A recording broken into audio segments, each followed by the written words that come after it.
집에 취미로 쓰는 시스템이 있는데 이거 교체를 하면서 원래 쓰고 있던 기기들을 중고시장에 내놓아야 하는 마음이 좀 찹찹합니다. 그렇다고 가지고 있기엔 금전적으로 손해고 부피도 커서요. 어디 쌓아두기도 어렵고요. 시간이 날 때마다 천천히 하나씩 처분을 하려고 사진을 찍어두는데 어딘가 안쓰럽네요. 신기하게요. 마음을 담아서 세심하게 다루는 기기가 있고 그냥 아무렇게나 다루는 기기가 있는데 반응이 저마다 달라요. 세심하게 다룰 때 오히려 이 예민하고 까탈스러워지는 기기가 있는 반면에 그냥 아무렇게나 다룰 때 오히려 더 탈 없이 잘 작동하는 기기가 있고요. 마치 사람 같죠? 그래서 흡사 내 삶을 스쳐간 서로 다른 사람들의 모습들이 하나둘씩 겹쳐서 떠오르기도 합니다. 익숙한 것을 보내고 새로운 것을 드리는 일은 그게 사람이든 사람이 아니든 쉽지 않은 일인가 봐요. 3월 23일 목요일 허지웅쇼 출발합니다. 허지웅쇼 오늘 1부 첫 곡으로 콜드플레이의 옐로우 듣고 왔습니다. 좀 촉촉해지셨죠? 오늘 밖에 날씨랑 조금 어울리는 것 같기도 합니다. 6029 쓰시는 분, 여기는 부산이에요. 헬스장 가려다가 봄비가 반가워서 살짝 옆길로 샜습니다. 카페에 앉아서 혼자 커피를 마시면서 바깥 구경 중인데요. 혼자만의 시간을 즐기고 있어요. 하면서 사진도 같이 보내주시는데 이거 제주도인 줄. 오, 부산에 이렇게 한가한 곳이 있나? 너무 예쁘네요. 좋아 보입니다. 이렇게 봄비가 반가워서 원래 그 일상을 깨고 옆길로 셀 수 있는 그런, 사실 이런 것도 용기예요. 못하는 사람들은 못하거든요. 멋져 보이십니다. 심소진님, 허지웅쇼 인별그램에 올라온 영상 봤어요. 으뜸씨가 웅디를 번쩍 드는데 어찌나 웃기든지 지금 몇 번째 다시 보는지 몰라요. 빨갛게 변한 웅디 얼굴 너무 귀엽네요. 앞으로도 이런 영상 자주 올려주세요. 심소진, 성이 심씨시네요. 가족 아니야? 네, 영상 저도 봤는데 얼굴이 빨개져서 들어갈 때 제가 창피해서 얼굴을 감싸고 들어간다고 생각하시는 분들이 있더라고요. 그렇지 않습니다. 창피하기는 무슨, 울면서 들어갔어요. 넘쳐 흐르는 눈물을 닦아다니면서 들어갔습니다. 김태환님, 최은정님, 장미경님, 김미희님, 박영희님, 김경자님, 이혜성님, 조현진님, 구정은님, 정미애님, 이외에 많은 분들 오늘 시작부터 함께 해주고 계시는데요. 늘 감사드리고요. 짧은 건 50원, 긴 건 100원이 드는 문자 샵 1035나 무료인 고릴라 또는 허지웅씨 홈페이지에 여러분들 사연과 신청곡 보내주시면 좋겠습니다.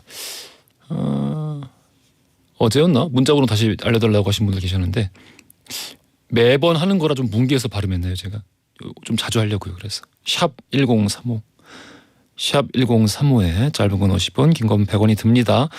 문자 보내주시거나 아니면은 편하게 고릴라 접속하셔서 남기시면 돼요. 추첨 통해서 푸짐한 선물 보내드려요. 광고 듣고 뉴스로 갈게요.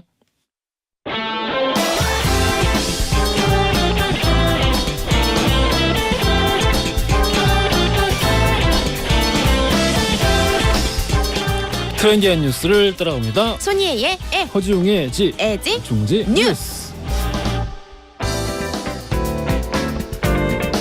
콘텐츠 크리에이터 손예희 씨 나오셨어요. 안녕하십니까? 안녕하세요.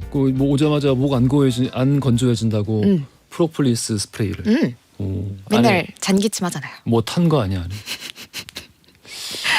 내가 거기 앉으려고 뿌리고 나니까 보내려고. 뿌리고 나니까 약간 뻐근한 거. 뭐 안 좋은 거 같아요?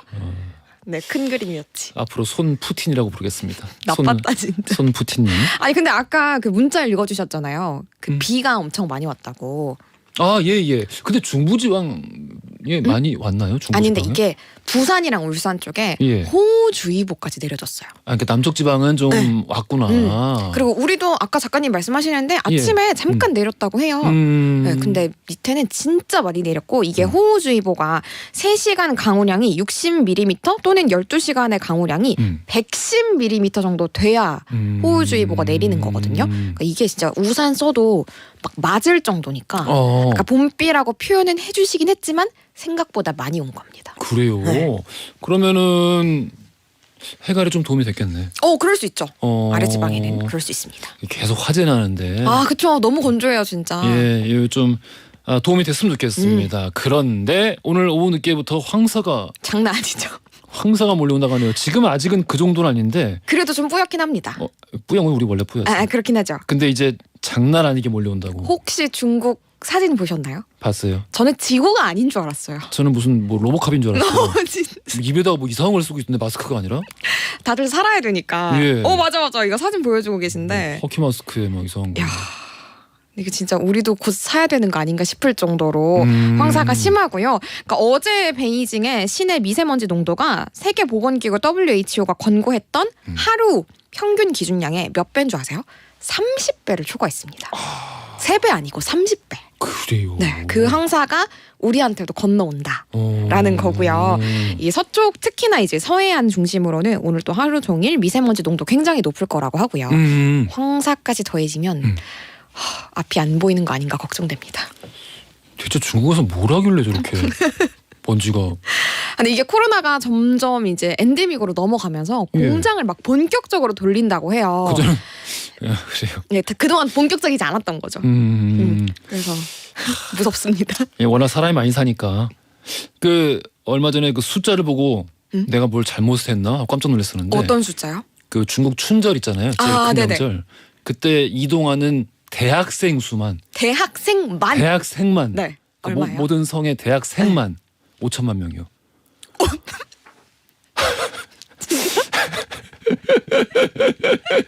대학생만. 그럼 한 20살에서 25살 정도 사이만 했을 때 5천만. 대단하다 정말. 나 정말. 아무튼. 그렇습니다. 그래요. 첫 번째 뉴스부터 들어가 볼게요. 네, 오늘의 첫 번째 소식 소비자들이 돌아섰다입니다. 네, 어제도 제가 배달 앱 진상 고객 얘기를 했었는데요. 희애 씨 가고 나서도 네. 우리 자영업 하시는 허지웅 씨 청취자분들이 계속해서 문자를 보내주셨어요. 배달 앱 관련해서.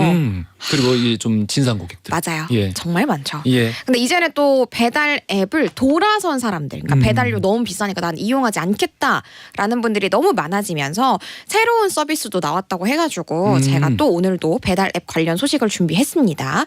한국소비자단체협의회 물가감시센터에 따르면요. 배달 앱 3사 배달비가 최소가 3,500원이고 최대가 7,000원 정도다라고 집계가 됐습니다. 예. 그러니까 기본 2,000원 수준이었던 배달 가격이 정말 많이 오른 거고요. 예. 이거에 따라서 많은 소비자들이 이렇게 비싸게 낼 거면 난 그냥 이용하지 않겠다. 아예 해제를 한 분들이 굉장히 많다고 합니다. 그래서 지난해 같은 기간이랑 비교를 해보면 18.5%나 이용자가 줄어들었다고 합니다. 많이 주는 건데 그러면. 굉장히 많이 줄어든 거죠. 사업자 그 입장에서는 어마어마하게 줄은 건데. 맞아요. 이 배달 앱을 이용한 사람이 3천만 명을 넘어섰었는데 예. 지금 2천만 명대로 줄어들었습니다. 그러니까 정말 많이 줄어든 거고 업계에서는 사실 놀라울 것도 없다. 올 것이 왔다. 뭐 이런 반응이라고. 올 것이 왔다? 네. 왜냐하면 배달비가 워낙 비쌌으니까요. 그러면 이제 제일 큰 요소가 저항 요소가 배달비예요? 맞아요. 그렇다고 합니다. 그래서 배달 수요가 정말 그만큼 많이 줄어들었다라고 하고요. 그래서 이 B사에서는 신규 서비스를 출시를 했는데요. 알뜰 배달이라는 서비스를 출시를 했습니다. 그러니까 우리가 그동안은 단건 배달이 많았잖아요. 예. 한 라이더가 한 집만 가서 우리가 배달을 해주는 거죠. 예. 근데 이 알뜰 배달은 한 라이더가 이제 여러 집, 최소한 2집 정도는 가서 이제 음식을 픽업하고 이제 두 고객한테 가는 그런 서비스라고 합니다. 그러면 상대적으로 좀 배달비가 저렴해지겠죠. 평균 2,000원 안팎이 될 거라고 하고요. 예. 이 알뜰 배달은 다음 달 19일 대구를 시작으로 순차적으로 서비스 지역을 확대할 예정이라고 합니다. 그리고 B사뿐만 아니라 C사에서도 이미 도입을 한 서비스도 있습니다. 최적화 배달이라고 해서 예. 이 근처에 상점이 이제 유사한 배달이 들어오면은 묶어서 배달을 하는 방식을 이미 C사는 도입을 했었거든요. 그 주문자에게 바로 가는 게 아니라 네. 1대1로 바로 가는 게 아니라 같은 지역이면은 네. 묶어서 간다. 맞아요. 근데 뭐 아예 사이가 많이 나는 거 말고 좀 근처에 있는 집 예. 이렇게 묶어서 배달을 한다고 하는데 예. 사실은 비사는 이제 출시를 했지만 시사는 이미 도입을 한 거잖아요. 근데 그닥 그렇게 반응이 좋지는 않다고 해요. 그러니까 소비자들의 마음을 돌리기에는 좀 역부족인 그런 서비스다라는 얘기가 많습니다. 다회용기 서비스 요것도 한번 뉴스에서 전해주셨는데 맞아요. 요건 또 어떻게 돼가고 있나요? 뭐 일단은 서울 기준으로는 5개 자치구에서 이미 시행이 되고 있고요. 서울시에서는 조만간 10개의 자치구로 확대할 예정이라고 하는데요. 예. 실제로 이용하는 사람들은 물론 환경을 위하고 있어서 너무 좋다라는 반응도 있지만 예. 내가 하고 싶어도 시행을 하는 식당이 너무 없어가지고 쓸 수가 없다.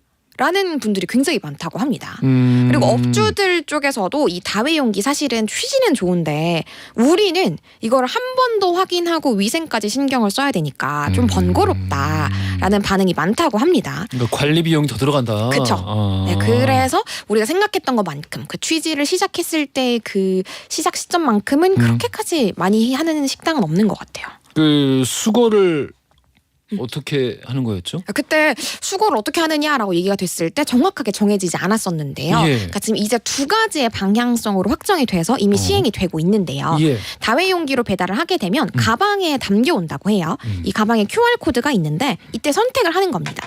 직접 반납을 하거나 직접 받는 네네. 이렇게 되면은 2,000원을 돌려주기 때문에 절약하는 효과가 있고요. 그리고 배달하러, 그러니까 수거하러 와주세요라고 신청하는 게 있는데 이거는 QR코드로 인식을 해가지고 전화번호와 주소를 입력하면 수거를 하러 오시는 거라고 합니다. 그리고 작년에는 이 관련 예산이 7억 원이었는데 예. 올해는 25억 원으로 좀 늘었다고 합니다. 그래서 가면 갈수록 좀 늘어날 것 같기는 해요. 거창하긴 한데 예전에 우리 중국집에서 그쵸? 음식 배달 시킬 때라 그 시스템 아닙니까? 맞아요. 오. 근데 요거를 이제 공통적으로 같은 이제 플랫폼 안에서 한다는 거에서 좀 차이가 있는 거죠. 요즘도 이제 그렇게 하시는 중국집이 있나요? 있어요. 그렇게 다시 가져가시고 네. 그릇을? 네. 오. 저 시켜 먹는 곳은 그렇게 하고 있어요. 아 그래요? 네. 오. 알겠습니다. 그러니까 이게 그 방식이 좋았던 것 같아요. 맞아요. 자 우리 다음 뉴스 가볼게요. 네, 두 번째 소식, 오늘은 강아지의 날입니다. 네, 오늘 강아지의 날인데 벌써 16주년을 맞았습니다. 우리나라만 하고 있는 게 아니라 세계적인 그런 기념일인데요. 네, 매년 3월 23일이 강아지의 날로 지정이 돼 있는 거고 세계의 모든 강아지 사랑하면서 보호하자라는 취지에서 시작이 됐습니다. 강아지라고만 그래. 성견들 서운하게. 우리 오늘 댕댕이 날입니다. 댕댕이 그렇죠. 날. 댕댕이의 날입니다. 그래서 이 날이 되면은 뭐 나들이 갈 수 있는 많은 행사들도 열리고요. 또 반려견 용품을 살 수 있는 할인 행사들도 많이 열린다고 합니다. 예. 포털 사이트에서도 강아지의 날 이렇게 검색을 하면은 강아지, 그러니까 댕댕이랑 관련된 카페, 식당 이런 정보도 찾을 수 있고 또 기념해가지고 기부 행사도 많이 열린다고 합니다. 뭐 예를 들어서 관련해가지고 검색을 하면 검색한 횟수만큼 포털 사이트에서 각각 100원씩 기부를 하는 이런 행사들도 오늘 하루 종일 열린다고 합니다. 아. 국제 개의 날이 아니라 국제 강아지의 날이 정식 명칭이에요? 네. 오 그렇구나. 네. 근데 하지만 뭐 강아지라고 표기를 해놓은 거지 성견은 해당이 안 된다 이런 건 아닙니다. 그래요. 포털 사이트도 정보가 있다. 그렇습니다. 아, 안타까운 소식이 좀 들려왔어요. 맞아요. 부산의 한 무인 아이스크림 점포에 강아지를 유기를 하고 간 50대 남성이 검찰에 송치가 된 겁니다. 뭐 CCTV에 걸렸어요. 네. 그러니까 이 무인 아이스크림 가게에 강아지를 놓고 갔는데 다음날 주인이 출근을 해보니까 이제 강아지가 10시간 넘게 이 그 점포 안에서 이렇게 쭈그리고 발발 떨고 있더래요. 그래서 발견이 돼가지고 신고를 한 거라고 하더라고요. 왜 그랬대요? 그러니까요. 나쁜 사람 진짜. 이 동물보호법에 따르면 동물 유기 행위가 적발되면 300만 원 이하의 벌금 처해질 수 있고요. 일단 이 남성은 송치가 된 상황이라고 합니다. 책임지지 못할 거면 키우지 맙시다. 제 말이 그 말입니다. 왜 이거 귀엽다고 그냥 다들 그냥 그렇게. 제가 저번에 한번 소식에도 전해진 적이 있었는데, 그러니까 아이들, 그러니까 강아지든 고양이든 어릴 때 모습만 귀여워하고. 그러니까 너무 많아 그런 사람들이. 버리는 거예요. 아니 저기 그 밥 주고 이런 게 좋으면은 저기 게임을 하세요. 밥 주는 게임. 제발요. 아이고 가족인데 왜 가족을 버려? 진짜 가요. 그래요. 자 우리 오늘 그래서 퀴즈가 어디서 나올까요? 퀴즈 뒤에서 나오고요. 우리 댕댕이 얘기 많이 했죠? 네. 네. 알겠습니다. 오늘 퀴즈 들어가 볼게요. 네, 오늘은 이 동물의 날입니다. 우리와 오랜 시간을 함께해온 대표 반려동물이죠. 무엇일까요? 1번 너구리, 2번 햄스터, 3번 강아지. 인류 최초의 반려동물. 진짜요? 몰랐어요. 오, 진짜 의라니 당연하지. 인간이 최초로 길들인 동물. 개. 개가 있어서 우리가 이겼대. 그럼 사피엔스가. 왜 얘기하고 그래요? 아, 그래? 왜 얘기하고 그래요? 네, 손 받았네. 짧은 50원, 긴 건 100원이 드는 문자 샵1035나 무료인 고릴라로 우리 정답 보내주시고요. 자, 2부 시작하자마자 당첨자 발표해드리겠어요. 고생 많으셨어요. 안녕. 바하면의 Who Let the Dogs Out 들으면서 2부로 갈게요. 허지용 쇼.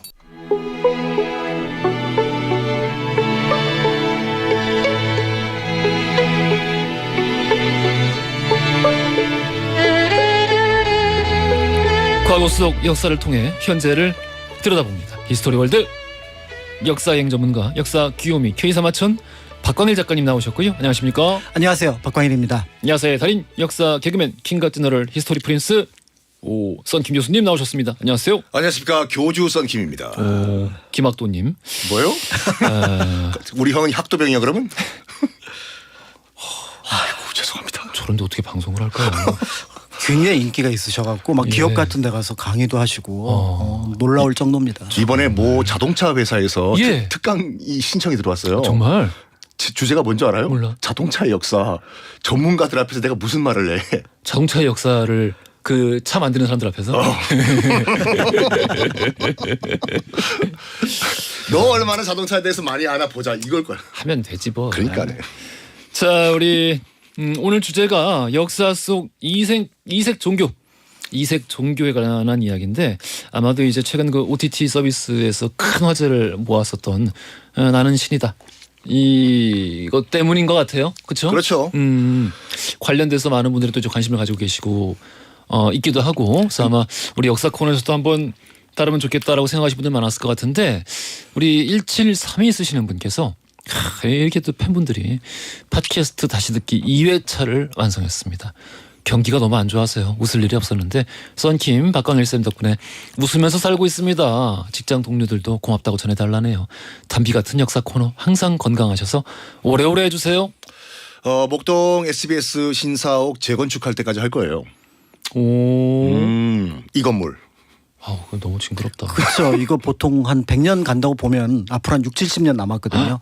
다른 프로 가서 하세요. 아마 제 환갑 잔치도 여기서 할 것 같아요. 청취자로 들을게요. 예. 아유 세상에 정말. 저도 같이. 근데 참 이 종교란 게 그러니까 왜 그런 그 뭐 알고 있는 JMS 등등등에 빠져드나. 그러니까 저도 한번 궁금해가지고 이제 그 너튜브에서 이제 그 교리 컨텐츠가 있더라고요. 그래서 도대체 뭐라고 하길래 사람들이 여기 한번 들어가면 못 빠져나오나. 그러니까 이게 난 알아보기 위해서 보고 있는 건데 나도 모르게 빠져들고 있어요. 어떤 부분에서? 어떤 부분에서? 그러니까 은근히 논리가 있어. 맞다. 말이 되네. 그러니까 그래서 황급히 껐다니까요, 이걸. 이런 식으로 빠져드는 것 같아요. 마음이 허하고 그렇죠. 지금 현재 불행한 사람들이 어떤 해답을 좀 더 절실하게 찾기 마련이잖아요. 그러니까 이제 저도 그 OTT 서비스 제공하는 것들을 약간 내용이 좀 부담스러워서 보지는 않았습니다. 그런데 아마 느꼈던 것 중에 하나가 그 관점 자체가 그 사람들이 거기에 왜 빠질까가 더 중요할 것 같아요. 그러니까 맞아요. 거기서 어떤 잘못을 했고 어떤 폐악을 했는지 이런 부분들도 중요하고 그렇기 때문에 거기에 발을 디디면 안 된다라는 의미도 있겠지만 그렇다면 그 지금 이제 썬킴 교수님께서 얘기하셨던 것처럼 일정한 내러티브가 갖춰진 곳이라고 하더라도 사실은 제가 보기엔 내러티브가 갖춰져 있는지 그게 좀 의문이거든요. 왜냐하면은 본인이 메시아라고 그러고 본인이 신적 존재라고 하는 거를 저는 개인적으로 어떤 논리적인 구조를 갖고 있더라도 그걸 믿을 수는 없을 것 같아요. 제 여러 가지 경험으로 볼 때는. 그런데 거기에 관심을 갖고 빠지게 되는 거는 일정한 공동체의 의미가 굉장히 크지 않을까. 약간 집단 최면인 것 같아요. 그런 면에서 이제 자신이 하나의 이야기를 꺼내기보다 주변에서 9명, 10명이 계속해서 반복해서 그 얘기를 하게 될 때는 거기에 그러면 내가 잘못된 건가라고 오히려 내 의견을 수정을 하게 되거든요. 예. 그런 면에서 볼 때 그 공동체가 갖고 있는 무서움 이런 것들이 일정한 범주가 딱 설정이 되면은 그다음부터 확산이 좀 쉽게 일어나는 것이 아닐까. 그리고 처음에 접근할 때부터 그거라고 접근하지는 않잖아요. 뭐 다른 방식으로 접근을 하는 경우가 있는데 이제 그런 면에서 이 사람들이 거기에 들어가지 않도록 하는 방안들 이런 부분들에 대해서 더 관심을 가져야 될 것 같습니다.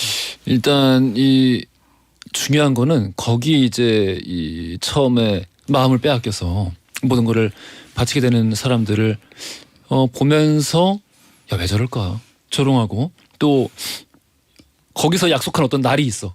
근데 그 날이 지났어. 근데도 거기서 못 빠져나와. 그러면서 새로운 논리를 개발해.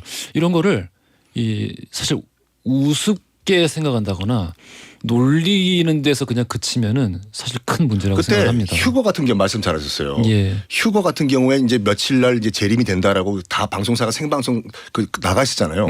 안 와. 그랬더니 그 종교단체에서 뭐라고 했냐면 우리가 칼렌더 개설을 잘못했다고. 그걸 또 신도들이 믿어요. 그 집단 최면이라니까 이게. 그 다미선 교회였고 이제 당시에 굉장히 뭐 큰 논란이 됐던 걸로 이제 저도 굉장히 잘 기억을 하고 있는데 아무튼 그냥 조롱하고 넘어가면 안 된다는 게 누구든지 그렇게 될 수 있다라는 부분이 있는 것이고 이게 사실 왜 누구든지 거기 빠질 수밖에 없느냐. 이 기본 논리는 똑같거든요. 우리나라 그렇죠. 이제 교회가 얼마나 많습니까? 단위 면적당 또 인구 따지면 우리나라가 제일 많거든요. 네. 근데 이렇게 많은 교회가 있고 일단 친수가단 말이에요. 교회라고 하면은. 근데 갔을 때 거기서 얘기하는 그 중심 논리는 똑같아요. 무조건 믿어라.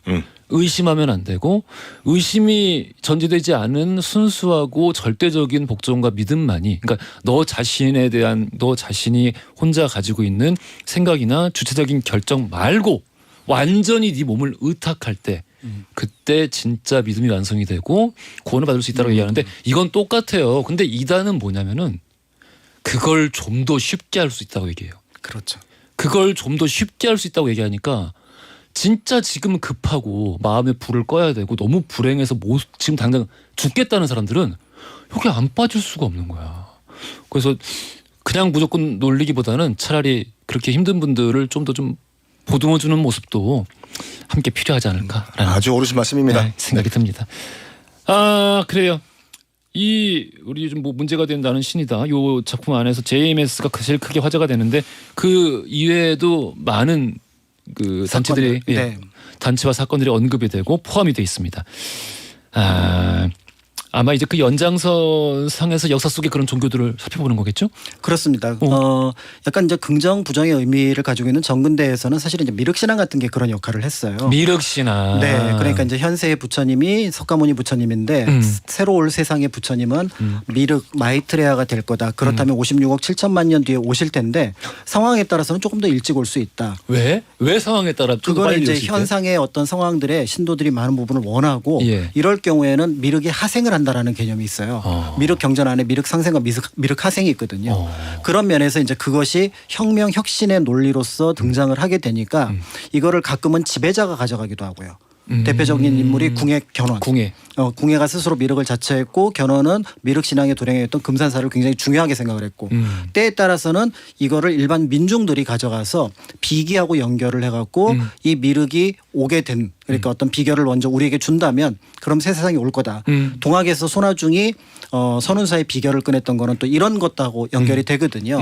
그러니까 이런 어떤 의미에서 보면 이건 자체의 어떤 논리를 어떤 방식으로 이해하고 어떤 식으로 펴느냐 이런 부분인데 사실 어떤 하나의 종교라고 보기는 좀 어려운 부분들이 있습니다. 근데 이제 일제 강점기에 한 40년, 30년 가까이, 40년 가까이 문제가 됐던 종교 그리고 최근에 이제 그 모 TV 방송에서 나왔던 부분들이 있는데 백백교. 백백교 나올 줄 알았다. 백백교. 이 사건은 여러 면에서 굉장히 흥미롭고 또 잔인하고 또 때에 따라서는 일본이 바라보는 관점도 조금은 뭔가 지금 생각해 볼 부분이 있거든요.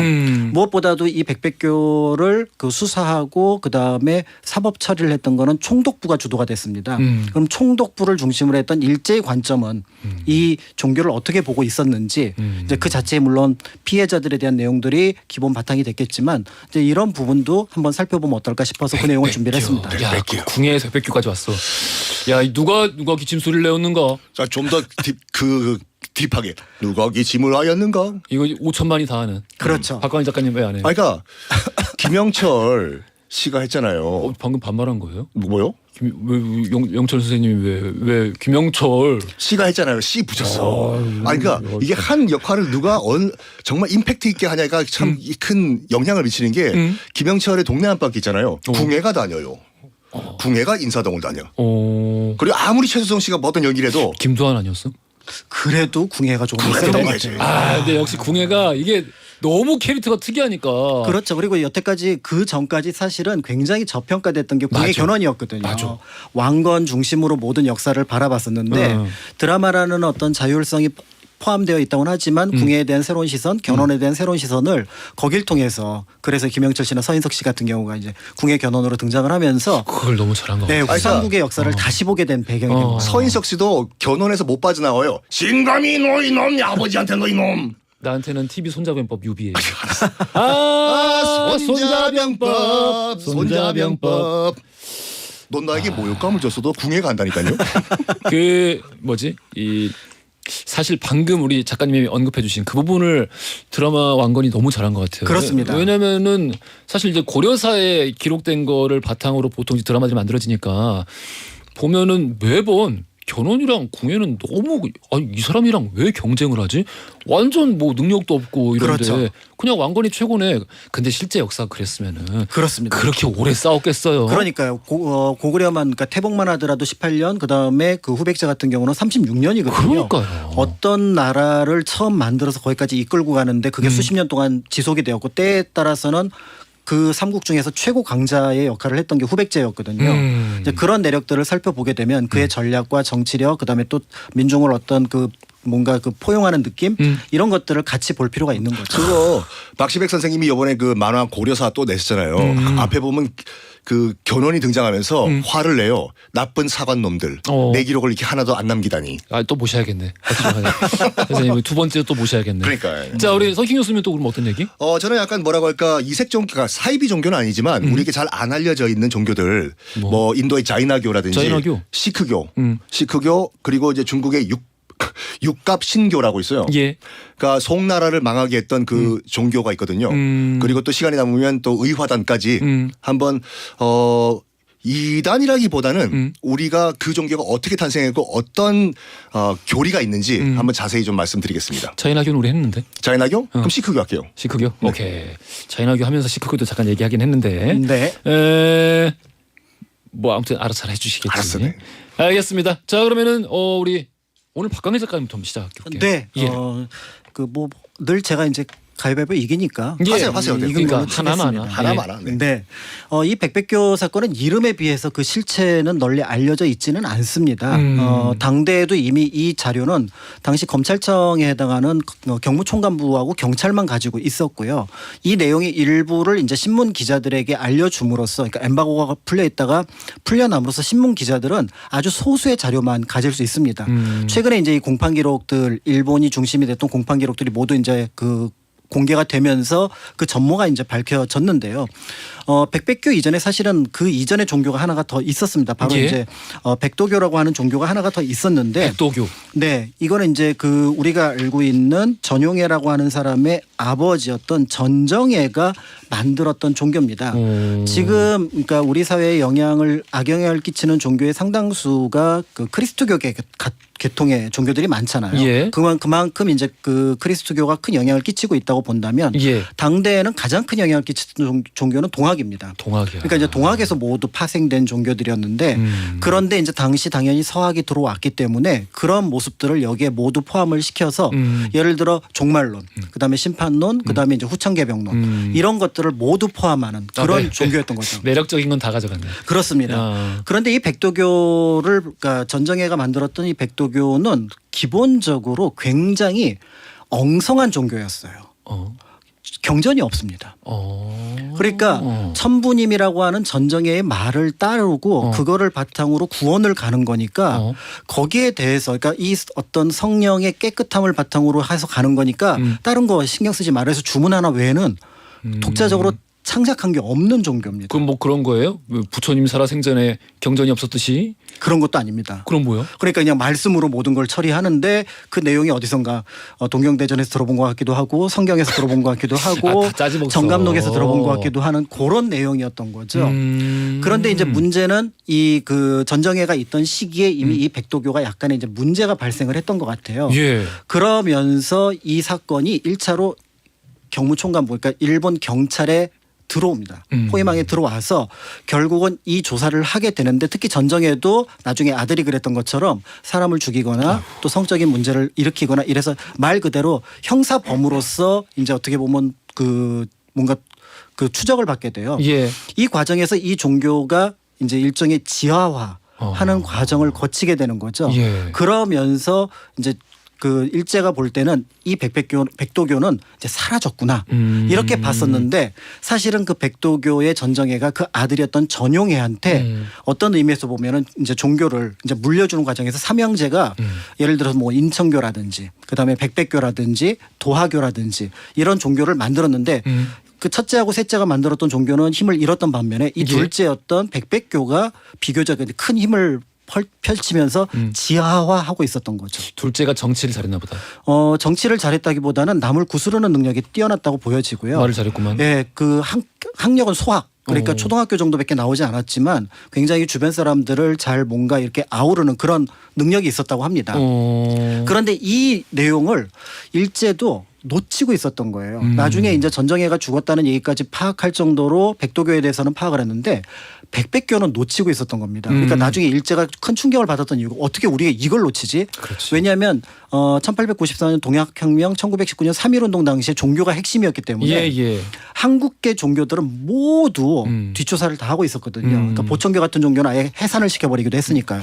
특히 동양에서는 그 어떤 그 나라의 큰 위기 혹은 정말 나라가 망하는 수준까지 가는 종류의 종교 운동들이 굉장히 많았잖아요. 그렇죠. 그런 면에서 이게 어떤 방식일지 모르지만 민족 종교화될 가능성이 있고 그럼 민족 운동과 연결될 가능성이 있기 때문에 이 백도교를 포함하는 비슷한 종교들을 늘 감시하고 있었는데 이걸 왜 놓쳤나? 놓쳤어요. 그러니까 완전히 지화하면서 이 일제도 이걸 놓쳤던 거죠. 그런데 그게 1936년 왕십리 주재소에서 다시 얼굴을 드러냅니다. 그렇지. 야, 요 흥미진진해요. 백백교 이야기가 아우 재밌어. 나 이거 영화로 만들어야 돼. 이거. 읽을 때마다 재밌어. 백백교 소재로 영화도 있어요. 있어요, 벌써. 있어요. 네. 옛날에 만들어진 거 방화로. 그래서 검색을 잘못하면은 영화가 나오고 화면들이 영화 화면이 나올 수도 있어요. 1636년 이제 왕십리 주재소에 어떤 사람 하나가 신변 안전을 요청하면서 뛰어든 겁니다. 이름은 이제 유곤용. 유곤용. 예, 이름이 곤용. 곤용포 할 때 곤용. 맞습니다. 굉장히 이제 그 이름이 대단한 사람인데요. 이 사람이 누군가에게 쫓기고 있고 내 생명을 보존해 달라라고 얘기를 했던 거였고요. 거기를 이제 쫓는 사람 바로 누구였냐면은 전용회를 포함해서 백백교의 간부들이었습니다. 그러니까 이 유곤용과 백백교 그 교주였던 전용회 사이에서 뭔가 일이 있었다라는 걸 짐작해 볼 수가 있는데요. 예. 이 유곤용이 사실은 이 백백교 사건을 세상에 드러내게 하는데 어마어마한 일을 하게 됐던 겁니다.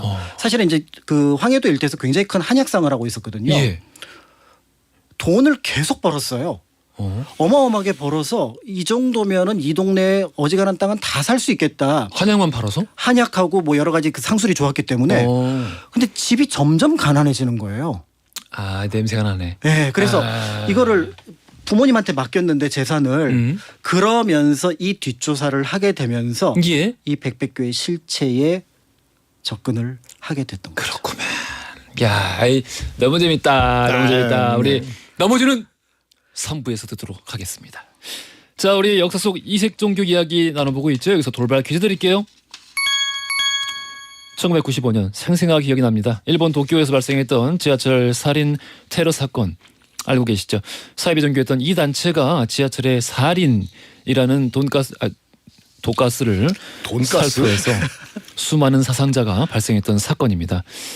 무라카미 하루키가 언더그라운드라는 이 일종의 룩보 소설을 통해서 발표해서 더 많이 알려진 사건이기도 하고요. 읽어보신 분들도 많을 것 같은데 일본 최악의 사이비 종교였던 이 종교의 이름 과연 무엇일까요? 1번 옴진리교, 2번 백백교, 3번 시크교 힌트.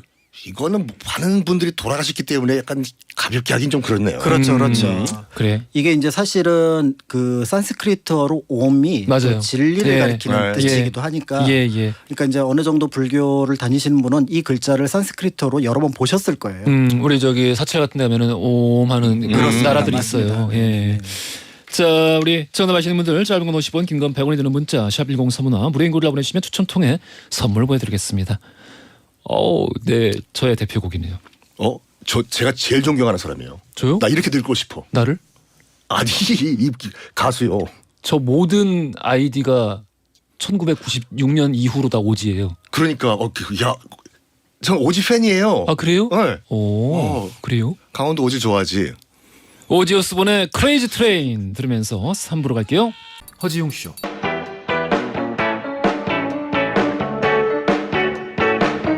그래 알고 있어 심심한 걸 졸린 점심시간 너무나 싫어서 라디오를 들으면서 혼자서 달리는 12시 5분 그 여름날 밤 라디오의 음악 속에 잊을 수도 없는 춤을 춰 귓가를 울리는 운비 목소리에 믿을 수도 없는 꿈을 꿔 이제는 정오의 바쁜 햇살 아래 헤드폰을 쓰고 춤을 춰 귓가를 울리는 슬픈 음악 속에 나눌 수도 없는 춤을 춰 여러분은 지금 삶이 행복해지는 순간 허지웅 쇼를 듣고 계십니다.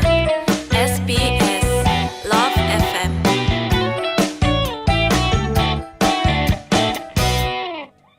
허지웅 쇼 3부로 돌아왔습니다. 히스토리 월드 박강일 작가님, 선신 교수님 두 분 모시고 역사 속 이색 종교에 관련된 이야기 살펴보고 있어요.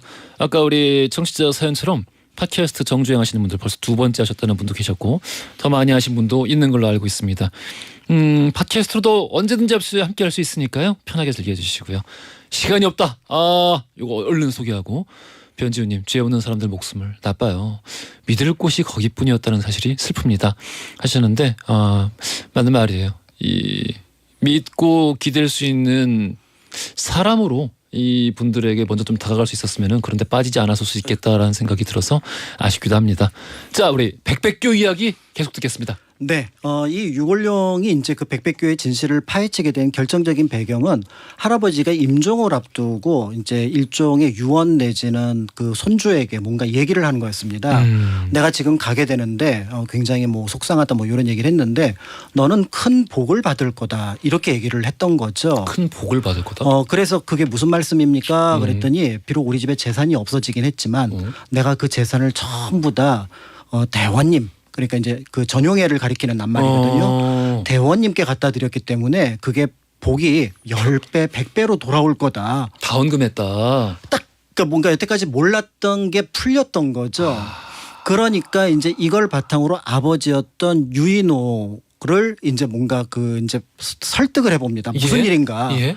제가 모르는 일이 있습니까? 제가 벌어온 돈이 어디로 갔습니까? 그랬더니 아버지가 처음엔 얘기를 안 하려고 하다가 계속 이제 물어보니까 이제 할아버지의 그 얘기를 했던 거고 가만히 아들이 보기에는 자기 아버지는 훨씬 더 독실한 백백교 신자였던 거예요. 그러니까 얼마나 그 독실했었냐면은 자기도 모르는 사이에 자신의 여동생을 전용해 대원님에게 바친 겁니다. 그러니까 이 상황이 되니까 이제 이 유골룡이 이걸 어떻게 풀어나가지? 그런데 사실 이 문제가 그 넷플릭스에서도 보시는 것처럼 그 OTT에서도 보시는 것처럼 예. 그게 쉽게 풀 수 있는 문제가 아니잖아요. 이 사람들을 설득해서 될 문제도 아니고 정면 돌파랍니다. 내가 교주를 만나자. 그래서 교주를 만나 단판을 짓고 가져간 재산 그다음에 여동생 다 찾아온다. 이렇게 생각을 했던 거죠. 근데 이게 이런 종교들은 설득이 안 돼요. 왜냐면은 그 사람들이 뭐 지능이 떨어진다거나 아니면 어리석어서 그런 게 아니라 여기서 설득이 된다는 건 무슨 뜻이냐면은 지금까지 내가 내 딸을 바치고 이 돈을 바치고 했던 게 내 잘못이 되는 거야. 그렇죠. 내가 바보 같은 짓을 했구나. 이거를 인정할 수 있는 사람은 인류의 몇 % 안 될 거예요. 그렇습니다. 그러니까 이제 어려워요. 결국은 그 백백교의 본진에 들어가서 이 문제를 해결해야겠구나 이 생각을 하고 이제 태세 돌변을 한 거죠. 음. 나도 그럼 백백교를 믿겠습니다. 그런데 내가 백백교를 믿으려면은 그래도 그 대원님 말씀을 한번 듣고 필요하다면은 그 얼굴도 한번 뵙고 얘기를 드리겠습니다. 갑자기 의심되는 거죠, 아빠가. 오. 아, 얘가 왜 그러지? 갑자기? 아까까지는 좀 아까 뭐 따지듯이. 따지듯이 덤볐는데 그래갖고 처음에 얼마 동안은 거리를 두다가 계속해서 유골룡이 이제 그 태세를 바꾼 그대로 연극을 계속했던 거예요. 구슬렀구나. 그러니까 인지 얘도 어? 신자가 되겠구나. 다행이다. 내가 헌금을 많이 해서. 네. 아. 그러니까 이제 대원님 쪽에 요청을 했는데 당시 전용해 같은 경우는 가장 측근도 얼굴을 모를 정도로 얼굴을 가리고 15개의 가명을 썼다고 합니다. 오. 그러니까 이제 사실 그 얼굴을 직접 본다라는 거는 굉장한 특혜가 되는 거고요. 그렇지만 이 집에서 3대에 걸쳐서 그 30년 가까이 백백교를 믿어왔기 때문에 결국은 그 측근들을 통해서 전용해가 특별하게 유곤룡에게 면담을 허락했던 거죠. 그리고 이제 그 장소가 왕십리에 그 유곤룡의 아버지 집이었던 건데요. 그러니까 여기에서 이제 그 보니까 그 나중에 이제 그 신문 기사의 표현에 따르면은 아니 그냥 일반적인 무슨 장사치 같았는데 예. 구두 신고 뭐 그냥 이렇게 나온 거예요. 중절모 쓰고. 교주가 그리고 자기 여동생은 옆에 있고 그러니까 일단은 뭐라고 얘기를 해서 일단 들어보자라고 얘기를 했는데 나를 만났으니 큰 복이다. 네 재산을 다 바쳐라. 보자마자? 처음부터 그랬던 거죠. 왜냐하면 그렇게 해야 네 뜻을 인정을 해주겠다 이런 거였던 것 같아요. 예, 보자마자 헬로우 쇼미더머니 한 거네 그냥. 그렇죠. 야, 이럴 수가. 그랬더니 이제 유곤룡이 그건 제가 좀 생각을 해보겠습니다. 예. 발칵 뒤집힌 거예요. 왜? 의문을 표했구나. 교주의 말에 이런 경우는 처음 본 거죠. 그렇지. 자기가 지금 어떻게 보면은 사정에서 지금 교주를 만나는데 전용해를 만나는데 이 얘기가 나온 겁니다.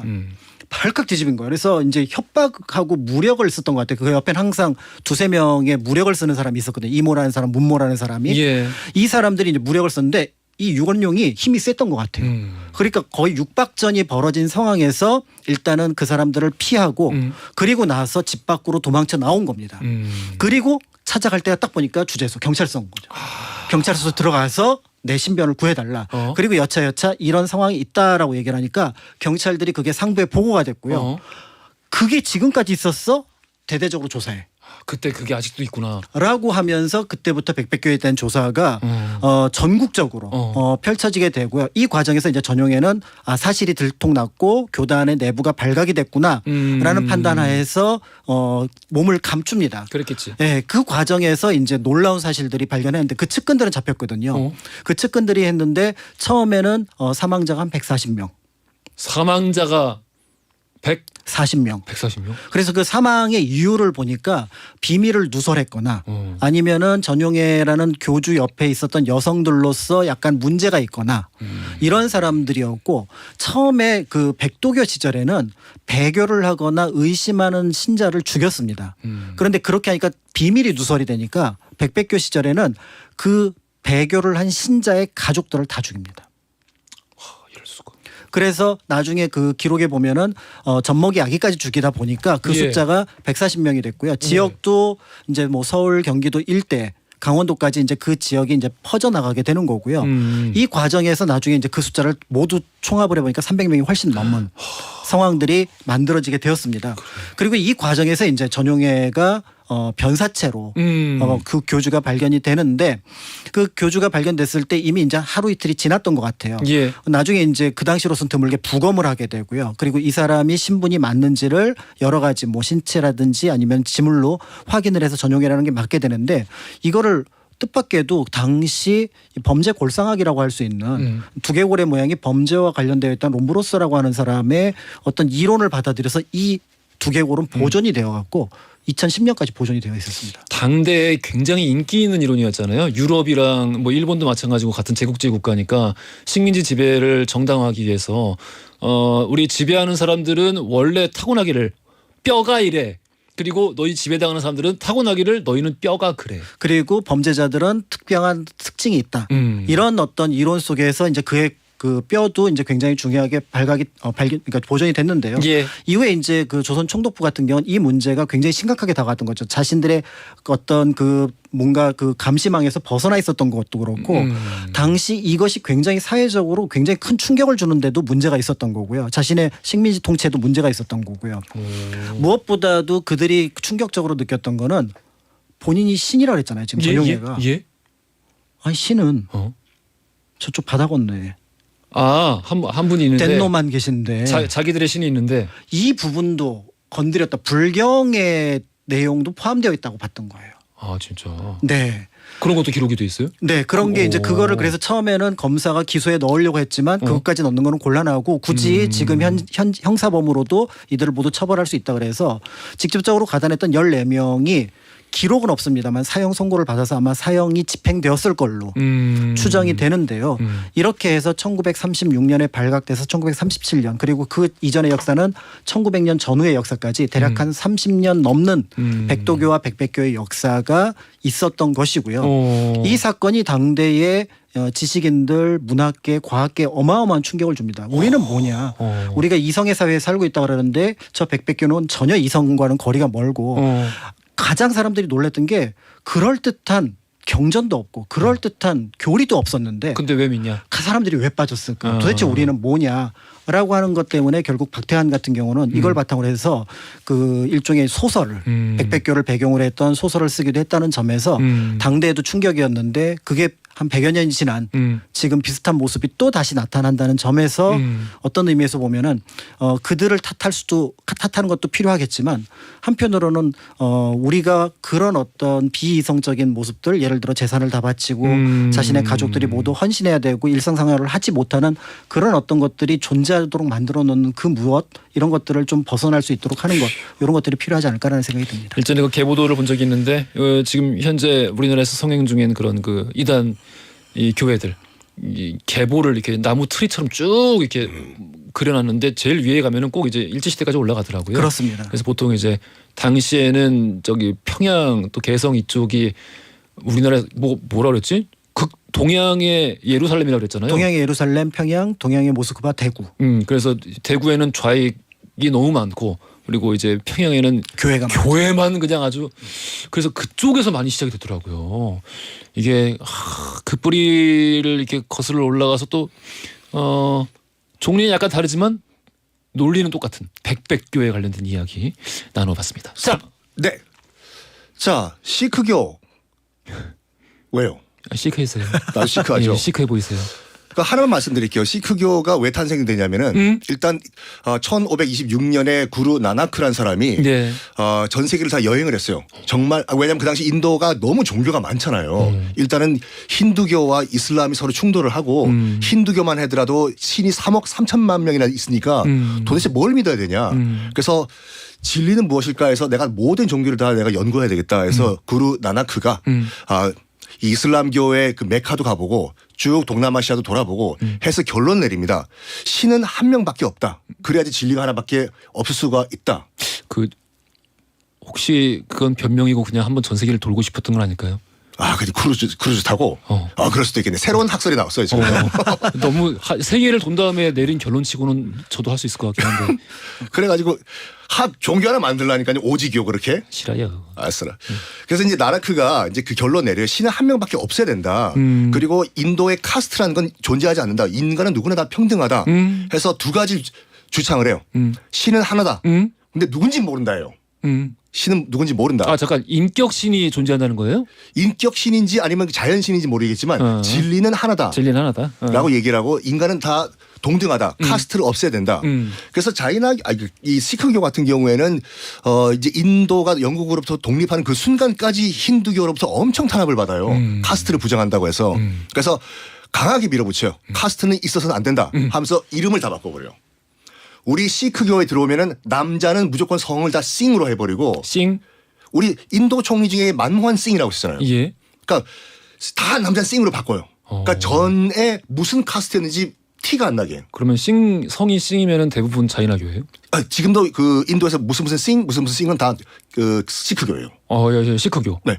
여자는 카우르. 그러니까 성을 통일해 버려. 싱 카우르. 남자는 만모한 싱, 여자는 무슨 카오르라고 하면은 시크교라고 보시면 됩니다. 그거. 자, 이건 뭐 저번에 한번 설명드렸다니까 제가 말씀 넘어가고 종교 때문에 나라가 망한 케이스가 있어요. 중국 같은 경우에는 너무 많지. 많죠. 예. 그 중에 대표적인 것이 이제 송나라 이제 그 북송 마지막 황제였던 휘종 물론 뭐 흠종도 있지만 휘종 같은 경우에는 정말 황제가 돼서는 안 될 사람이었어요. 너무 예술만 사랑하고 그냥 그림만 그리면 되지 거기 나라를 통치를 왜 해. 이제 금나라가 쳐들어 내려오잖아요. 여진족이. 오르르르 죄송합니다. 아무튼 내려와. 그러면 아무리 송나라가 이제 문치주의라고 해서 국방력이 약했다고 하더라도 지금 위에서 금나라가 위협을 하면은 국방력을 키워서 막아야 되잖아요. 한 나라의 황제가 근데 옆에 곽경이라는 도교의 도사가 등장해요. 이 나라 망할 때는 꼭 도사가 있어. 그렇죠. 라스푸틴처럼. 라스푸틴 같이 질량군도 그렇고 곽경이 등장해서 배하 제가 믿는 육갑신교라고 있거든요. 육갑신교. 육갑신교. 그러니까 60갑자를 이용한 도교의 일종이에요. 도교에서도 이단이에요. 이거를 믿으시면 나라를 저기 도교 안에서 이단이긴 정말 어렵지 않나요? 그러니까요. 도교가 여러분 중국이 많은 분들이 불교 국가로 알고 계시는데 중국은 도교 국가예요. 그렇죠. 장풍 날리고 하는 거. 우리 저 강시 영화를 많이 보고 자라서 도교에는 아주 익숙합니다. 그렇죠. 예. 장풍 날리고 태극권 하는 건 다 도교예요. 예. 여기서도 이단이에요. 그래서 이 곽경이라는 도사가 휘종한테 붙어요. 예. 폐하 저에게 맡겨주시면 금나라군을 다 물리쳐주겠습니다. 어떻게 물리치나 곽경. 저에게 생일이 똑같은 아주 사주팔자가 좋은 7,777명의 남자와 여자 어린아이를 보내주십시오. 너무 많이 필요한데요. 그러니까 내가 이 7,777명의 남녀 아동을 육갑 신병으로 키워가지고 내가 마술 도술로서 금나라를 물리치겠습니다 하면 쫓아내야지 이 도사를요. 휘종은 믿은 거예요. 진짜 그 육갑 신교를 믿으면 송나라가 구해져? 저만 믿으십시오. 해서 금나라군이 쳐들어 내려오고 있어요. 여진족이. 기마병이 따닥따닥따닥 나오고 수도였던 카이펑 개봉이 포위가 돼요 지금. 예. 7일 동안 7,777명의 이런 남녀들 어린 남녀들을 제사를 지내요. 그래. 육갑신교. 육갑 다 한 다음에 원래 있던 송나라 수도방위사령부 군대를 다 후방으로 빼버려요. 너희들 필요 없다고. 나의 육갑신병만 있으면 우리나라가 구할 수 있다. 송나라 휘종은 또 그걸 오케이를 해요. 우리 송나라의 정예군들 다 문 열고 나가. 드디어 나가. 금나라군이 수도 카이펑을 포위를 했습니다. 얼마나 황당했을까? 누가요? 금나라군. 금나라군이 장군들이 그래도 장군인데 이거 뭐냐 이거 여기에 드디어 금나라가 군인 포위를 했어요. 카이펑을. 예. 문 열어라. 안 그러면 너희 박살난다. 그랬더니 문이 열리네요. 열었더니 열었더니 흰 옷을 입은 7,777명의 육갑 신병들이 뛰어나오는 거야. 주문을 외우면서. 주문을 외우면서. 무기 없어요. 그냥 아나다라 마바사 마차카바 헤헤 우에 주문. 왜 우리 아름다운 문자를 거기. 그렇다는 거지. 야, 처음에 육갑 신병 7,000명이 예. 주문을 외우면서 달려 나오는 거를 예. 저는 현장에서 없었지만 예. 금나라 군이 보고 처음에는 굉장히 무서웠을 거야. 그래 처음에 무서웠을 거야. 그럴 것 같아요. 뭔가 숨겨놓은 게 있구나. 그러니까 네. 뭐 이게 뭐 독침을 쏜다거나 그러니까. 그럴 수 아니 있잖아요. 무기가 없어. 그러니까 무기를 안 들고 있는데 저렇게 자신 있게 달려 나오면은 뭐가 있는 그러니까 거지. 흰옷 입은 젊은 애들이 그렇지. 그냥 주문을 외우면서 달려 나오는 거야.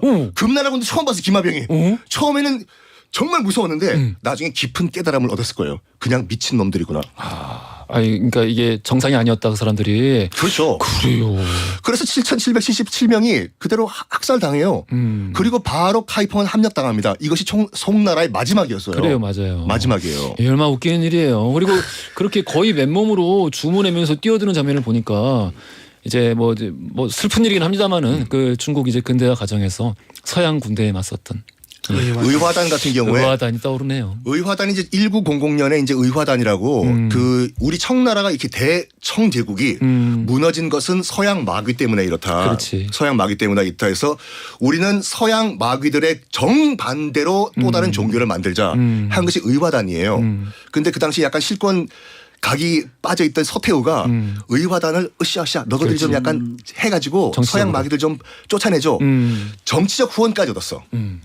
무조건 서양과 반대를 해요. 일단은 전선 다 끊어버리고 성냥 못 쓰게 하고 안경 썼으면 넌 서양 마귀다. 그러니까 이제 전기에 반대하고 시력에 반대하고 철도 끊어버리고 시력에 반대하고 교통에 반대해. 그리고 또 뭐가 있냐면 너희들 서양 마귀들은 뭐 예수님이라고 하늘을 날아다니시지 우리 의화단 신도 하늘 날라. 누군데? 손오공. 손오공. 실제로 의화단의 신이 손오공이었어요. 맞아요. 그리고 또 의화단 우리 약간 그것도 의화단도 도교 일종이었거든요. 그래서 약간 장풍 연습도 하고 체력 단련을 해요. 그래서 그때 의화단 수뇌부가 무슨 얘기했냐면 우리는 서양 마귀가 쏜 총 같은 건 맞아도 안 죽는다. 진짜요? 수련을 하자. 장풍 수련. 해서 누가 맞아 죽었어. 쟤는 수련이 덜 됐다고. 그거 뭐 이제 다들 하는 얘기지. 네.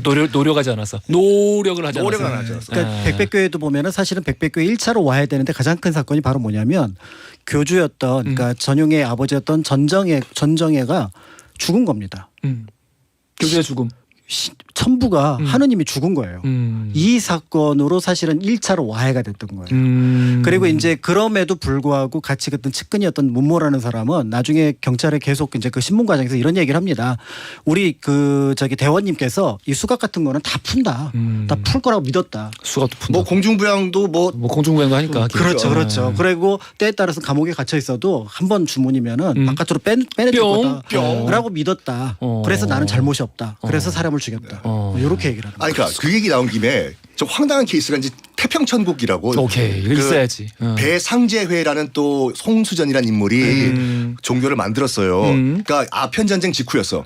아편 전쟁 직후니까 청나라는 자존심이 다 무너진 상태예요. 예. 그렇죠. 예. 완전 뭐 바닥이지. 특히 이제 아편 전쟁이 발생했던 양광 지역이라고 해서 광동, 광서, 지금 홍콩 지역이지 않습니까? 거기 주민들은 정말 삶이 거의 지옥 같았어요. 그 정부가 너무 싫었을 것 같아요. 그러니까. 왕실이. 그때 이제 홍수전이라는 유생이었습니다. 유생이 계속 과거를 시험 보는데 낙방을 하는 거예요. 계속 떨어져. 또 미역국이야. 두 번째 낙방을 하는 거예요. 광저우 가서 시험 봤거든. 또 낙방이야 했는데 옆에서 청년 이거 좀 받아보게. 그래서 팜플렛을 줘요. 그 선교사였죠. 네. 1분 남았어. 1분 나와서 간단하게 이렇게 할게요. 한 번은 낙방한 다음에 꿈을 꿨는데 하늘에 올라가서 어떤 노인을 만났습니다. 그 노인이 모든 마귀를 물리칠 수 있는 도수를 알려준 거예요. 그리고 어떤 형이 등장했는데 그 노인이 이 형이 네 형이야 얘기를 하는 거예요. 그래서 깼어. 아, 내가 무슨 꿈을 꾼 거지? 그래서 예전에 받았던 성경책 요약본이 있었거든요. 읽어보니까 내 꿈이 이거야. 내가 하늘에서 만났던 그분은 하나님 여호와고 형이라고 불렀던 그분은 예수 그리스도고 난 그 뭐냐 예수님의 동생이다. 그래요? 그래서 배상제회 상제가 하나님이니까 네. 하나님을 모시는 약간 예수 기독교의 아류를 만드는 거야. 배다른 형제인가? 그러니까 이게 나중에 처음에는요 이제 그 서구 세력이 들어와 가지고 이 태평천국이라 손잡으려고 했어. 맞습니다. 기독교니까. 근데 안녕하십니까 저 홍수전인데요. 예수님 동생입니다. 사입이구나. 여기까지 하겠습니다. 한 번 더 해야 되겠다. 한 번 더 해야죠. 네, 너무 많아서. 태평천국만 하더라도 1시간 끌어요. 그러니까. 1시간을 끈다니요. 우리 즐겁게 해야죠. 1시간 꽉 채워드릴 수 있어요. 정말. 자, 자동차 회사에서 자동차 역사를 하는 썬킴입니다. 돌발 퀴즈 정답자 유승민님 9948 쓰시는 분 1061 쓰시는 분 세 분께 비타민 음료 선물로 보내드리겠습니다. 자 우리 지금까지 박강희 작가 썬킴 교수였습니다. 감사합니다. 감사합니다. 네, 감사합니다. 허지용 쇼.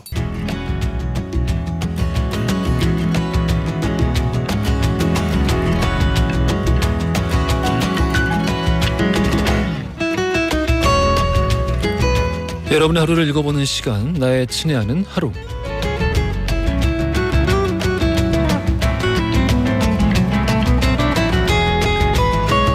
지금 이 시간 여러분들 어떤 풍경 안에 서 계시나요? 나눠주세요. 추첨 통해 선물 보내드립니다.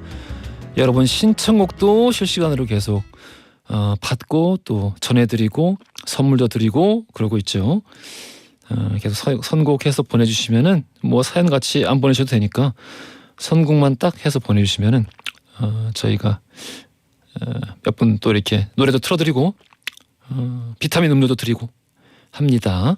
짧은 건 50원, 긴 건 100원이 드는 문자 샵 1035나 무료인 고릴라로 보내주세요. 1337 쓰시는 분. 집 근처에 오락실이 생겼습니다. 순식간에 3만 원을 썼어요. 오토바이랑 그 총쏘기 게임이 엄청 재밌더라고요. 옹디는 최근에 오락실 가본 적 있나요? 어이구 없어요. 어디 있지? 잠깐 그 생활 반경에 없는데. 최근에 본 적이 없는 것 같아요. 그러고 보면 되게 신기하죠. 어렸을 때는 정말 많았었는데 그 스트리트 파이터 1 나오고 2 나오고 요때 진짜 아주 그 오락실 황금기였는데 이제는 또 근데 안에서 뭘 하셨길래 3만 원을 쓰셨어요. 대단하십니다. 파이팅 해야지 님께서 다이어트를 시작했습니다. 포기하지 않고 이렇게 오랫동안 한 적은 이번이 처음이에요. 2달 동안 매일같이 팔굽혀펴기 50회, 스쿼트 50회, 달리기 30분 해서 10kg 뺐는데요. 올해가 가기 전에 5kg 더 뺄 겁니다. 제 자신과의 싸움에서 이기고 싶어요. 응원해주세요. 요 파이팅 해야지 님. 우리 새싹 청취자이시네요. 왜 빼기로 하셨어요? 어제 우리 방송을 들으셨나? 무조건 빼기보다는 딱 이제 건강한 게 좋은 건데 아마 뭐 스스로 건강이 따져서 목표 중량 감량 목표를 정하셨겠죠, 그렇죠? 응원하겠습니다. 파이팅 해야주님. 파이팅 하셔야죠. 단백질 보충제 선물로 보내드리겠습니다. 0428 쓰시는 분. 엄마가 1년 전엔 휴대폰으로 드라마나 영화 보는 거 싫다 하시더니 최근에 화제가 된 송혜교님 드라마가 궁금하다고 하시는 거예요. 그래서 앱 설치하고 계정까지 등록을 해드렸습니다. 이후로는 드라마에 푹 빠져 계시는데 모습이 너무 소녀 같고 귀여워요. 엄마랑 드라마 하나로 공감대가 생긴 것 같아서 참 다행이라는 생각이 듭니다. 양희은 악동 뮤지션의 나무 신청해요 하셨어요. 어우 적절한 선곡이네요. 비타민 음료 선물로 보내드릴 거고요. 방금 신청하신 나무 듣고 오겠습니다. 저미애님이 신청하셨어요. 레이첼 야마가타의 Baby Your Love 듣고 왔습니다. 아까 다이어트 중복 사연이었어요? 그럼 선물 회수 다른 분들 해야지. 전미애님이 Baby Your Love 신청하시면서 비 오는 날에 꼭 신청해야지 라고 전에 생각하셨었다고 하셨어요. 9727 쓰시는 분, 제가 원래 게임은 잘 안 하는데 우연히 농사 짓는 게임을 시작하게 됐습니다. 처음엔 레벨업 되는 게 재밌기도 하고요. 아기자기 귀엽기도 해서 30분 정도 했는데요. 농사 짓는 작물들이 막 죽고 그러니까 짜증나고 신경이 쓰이더라고요. 그러다 보니 게임에 집착을 하게 되고 자다 일어나서 게임 속 작물에 물을 주고 거름을 주고 그럽니다. 이게 뭐라고, 이 게임을 지우지 못하고 있는 제 자신이 한심해요. 옹디가 빨리 게임 앱 지우고 정신 차리라고 혼내주세요.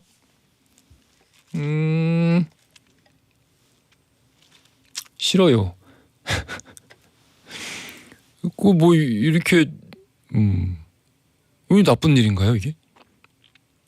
저는 이렇게 그럴 게 없이 살다가 갑자기 뭔가 이렇게 집중하게 돼서 계속 뭐 생각나고 자다가 일어나서도 막 하게 되고 그런 것들이 전체적으로 봤을 때는 인생이 이롭다고 생각합니다. 그러니까 뭐 지금 내가 뭐 당장 내일 시험을 앞두고 있는 수험생이라거나 그런 상황이 아닌 이상 지우지 마세요. 영양제 선물로 보내드릴게요. 6683 쓰시는 분, 마트에서 일하는 청취자인데요. 오늘이 쉬는 날이라 꽃 구경 다니려고 했는데 비가 와서 그냥 옹디 방송 들으면서 웃음꽃 짓고 있습니다. 이 아이의 로즈 신청해요 하셨어요.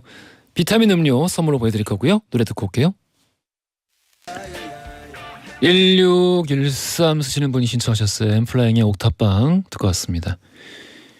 이희경님, 늘 듣기만 하다가 처음 올려봅니다. 다음 주에 수술 예정이에요. 남편의 신장이 안 좋아져서 투석 중인데 제가 이식을 해주기로 했거든요. 지난 가을부터 검사도 하면서 준비 중이었는데 드디어 그날이 바짝 다가왔습니다. 50이 다 된 나이인데 그래도 무섭고 떨리고 여러 가지 마음이 많이 듭니다. 병원에 있는 동안은 이곳에 찾아오지 못할 것 같아요. 모두들 건강하시고 더 따뜻해지면은 뵙겠습니다 하셨어요. 조민정님은 수술 잘 돼서 또 사연 올려주세요. 응원합니다. 파이팅. 또 이렇게 올려주시기도 하셨고요. 희영님 수술 잘 될 겁니다. 반응도 좋을 거고 무사하게 잘 될 거니까 걱정하지 마시고 회복 기간에 들으세요. 회복 기간에. 곧 또 뵙겠습니다. 희경님 파이팅. 광고 듣고 오겠습니다. 오늘 허지웅 쇼 마무리할 시간입니다. 자, 717 쓰시는 분께서 오늘 비가 내려서 그런지 쿰쿰한 냄새가 나는데 파파의 사랑 만들기 들려주세요. 상큼해지게요 하셨어요. 들려드릴게요. 이 곡 들으시면서 저는 내일 날 12시 5분 다시 돌아오겠습니다. 연출 최다은, 작가 강미정, 최현채, 영상 김아림, 기술 전상진, 신호, 저는 허지웅이었습니다.